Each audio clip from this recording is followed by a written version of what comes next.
sur 4 volets: le calendrier, le programme des compétitions, la Coupe de France de marathon roller et les relations internationales.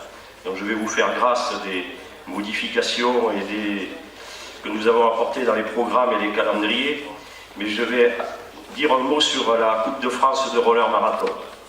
Le nombre d'épreuves en régression d'année en année, la baisse constante des participants malgré tous les efforts des organisateurs, un cahier des charges imposant, des coûts d'organisation écrasants dans la période difficile que nous traversons, tel est le constat que nous avons dressé sur la French Inline Cup, et à partir duquel Benoît Bourlier, Michel Terrien et Pascal Couat ont mené leurs réflexions pour faire naître la Coupe de France de marathon roller.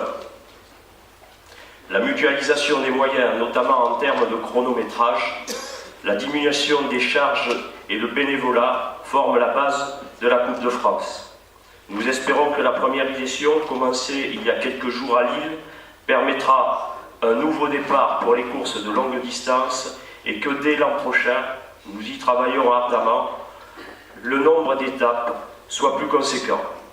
Cette Coupe de France est un véritable support de promotion pour notre fédération, puisque, comme par le passé, nous essayons à chaque étape de promouvoir l'ensemble de nos disciplines pratiquées au sein de la FFRS.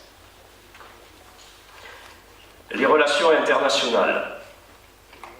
Espoir et satisfaction quand le 4 décembre, sur proposition de la France, le congrès de la FIRS, réuni à Portimao au Portugal, repousse l'âge de la catégorie junior de 2 ans. Pour l'ensemble des disciplines de la FIRS, les juniors internationaux sont désormais les U20.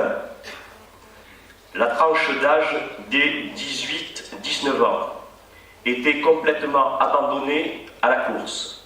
Après une étude menée au niveau européen, plus de 80% des internationaux juniors de 16 et 17 ans disparaissaient des sélections nationales, peu revenaient en équipe nationale, même après plusieurs saisons.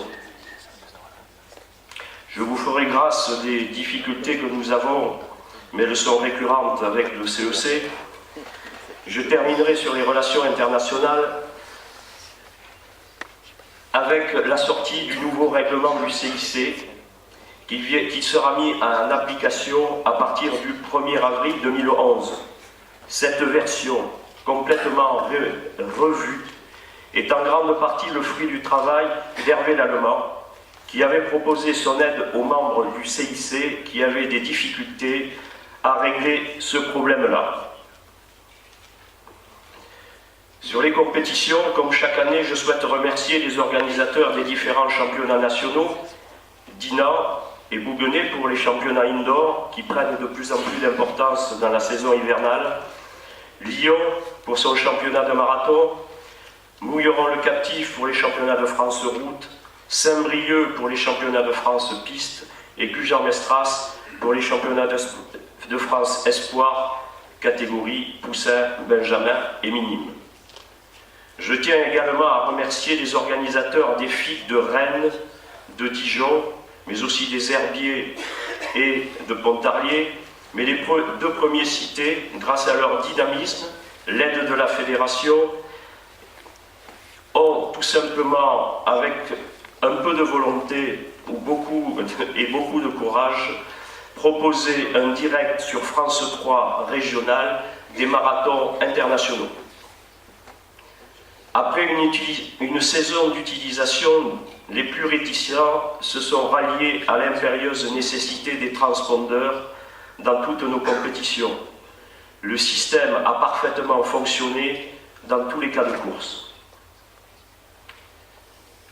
Par manque d'organisateurs, les 3 championnats d'Europe ont été une nouvelle fois organisés en un même lieu, San Benedetto del Tronto sur les bords de l'Adriatique.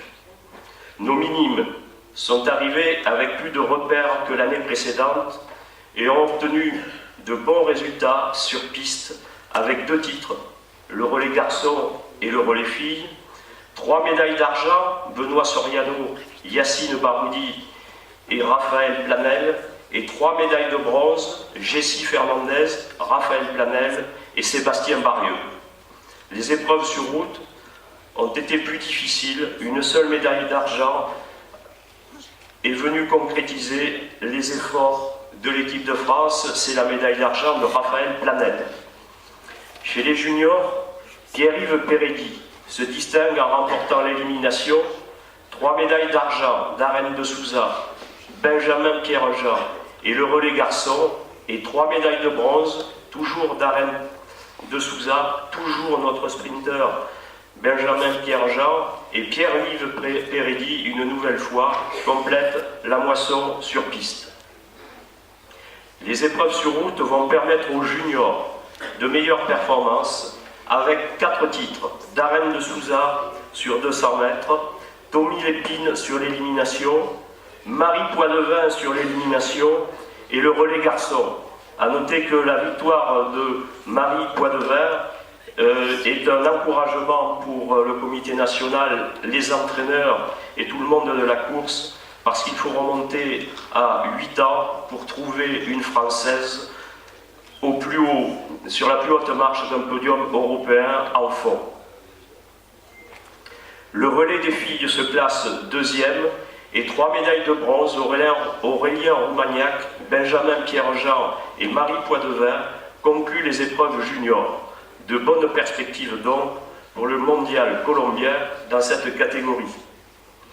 Sur piste, les seniors vont commencer par une magnifique victoire de Nicolas Péloquin sur 300 mètres et se terminent sur une autre victoire avec le relais masculin. Entre-temps, rien chez les féminines, une seule médaille de bronze, Gwendal Le Pivert, chez les garçons. Sur route, aucun titre.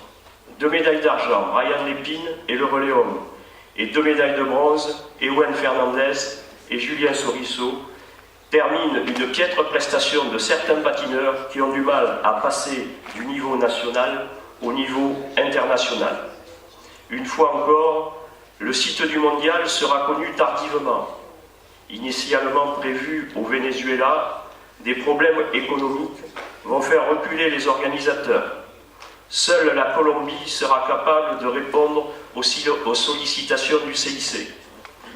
Et c'est à Guarné, ville située à plus de 2000 mètres d'altitude, que sera organisé le mondial.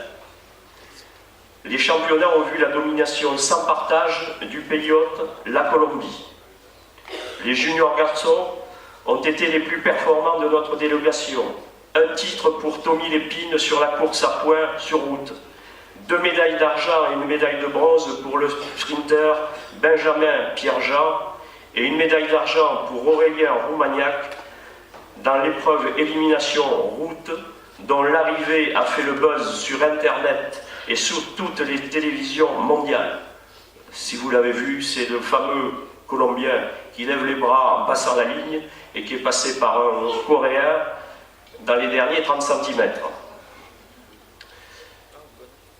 Si les filles sont revenues sans médaille, nous pouvons penser à un meilleur avenir au vu des performances de Marie Poidevin, 6e et 7e en fond en première année junior. Les seniors dames se sont reprises après leur médiocre prestation au niveau européen. 2 5e places pour nos fondeuses Laetitia Lebillard et Justine Albou. Chez les hommes, de bonnes places de finalistes, mais les dernières marches sont dures à gravir. Seuls les 2 relais, route et piste, vont tirer leur épingle du jeu en prenant la médaille de bronze. Depuis 2 saisons, nous envoyons au mondial de marathon master une sélection de nos meilleurs représentants. Le championnat disputé en Italie a vu la victoire de Jean-Stéphane Sierra chez les 30-39 ans et une médaille de bronze dans la même catégorie pour Cyril Carcano. Une médaille d'argent pour Eric Weinsbrenner et une médaille de bronze pour Philippe Poirier complètent la récolte. Ces 2 vétérans étaient dans la catégorie 40-49 ans. Avant de clore mes propos, je souhaite remercier les membres du comité national pour les travaux et les discussions menées avec passion, mais aussi avec toute la retenue nécessaire à une prise de décision collective. Je remercie également l'ensemble des membres de la DTN et plus particulièrement le coordonnateur course qui est Alain Nègre. Je remercie l'équipe médicale, que ce soit médecins et kinés, qui nous ont accompagnés dans tous les championnats et sur les stages. Et je remercie également le personnel du siège, toujours à l'écoute lorsqu'un problème se fait jour. Merci à vous.